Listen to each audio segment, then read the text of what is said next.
You don't know how good Rasheed was. Rasheed was so good. 3-on-1. Come on! For the steal on Wallace. And he slams it. 15-footer. No good. Rebound. The Suns had it, but they lose it to Wallace. Who jams? Rasheed Wallace could have been top 5 player in the league for a 10-year stretch. Rasheed is my big brother. I played with him, one of the most underrated power forwards to ever play the game of basketball. He was better than Barkley, just as good as, if not better than Garnett.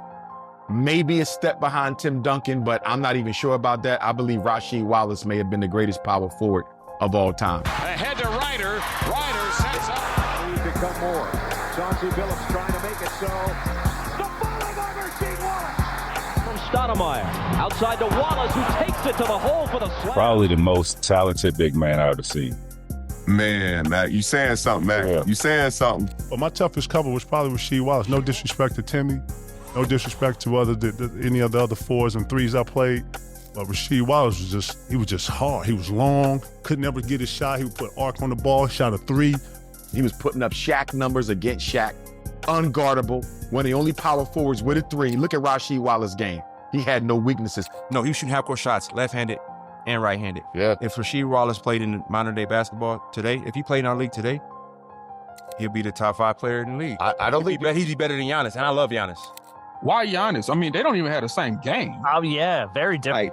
Height. I think it has a lot to do with the height there. Okay. If you take away Giannis's cuts, it's Rasheed's body, you know? But here's the thing.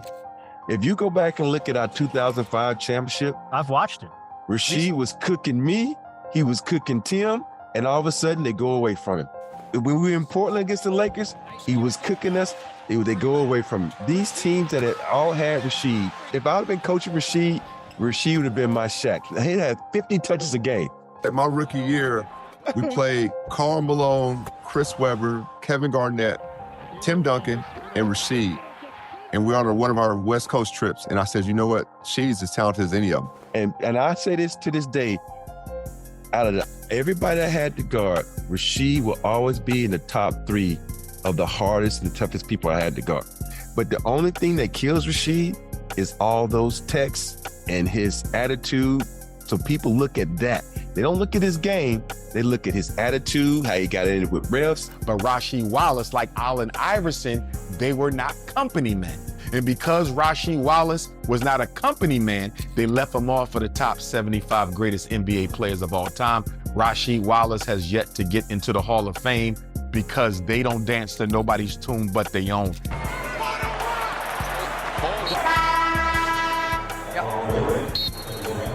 Timeout LA.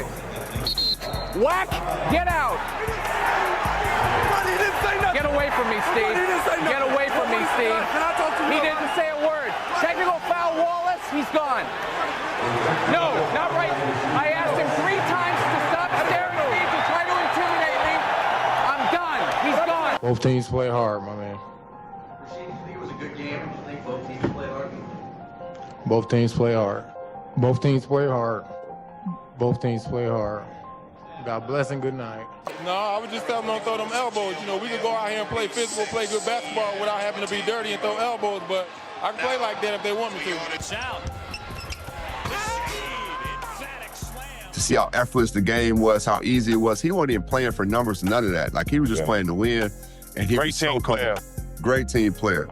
Great team player. You can't find a teammate out there that would say one bad thing about Rasheed. And if you ever got this chance to meet him, coolest dude you ever want to meet. So nice, so genuine, great guy. So, you know, and these are things about athletes that people don't understand. They look at them on the court and see their persona on the court and think that's who they are off the court.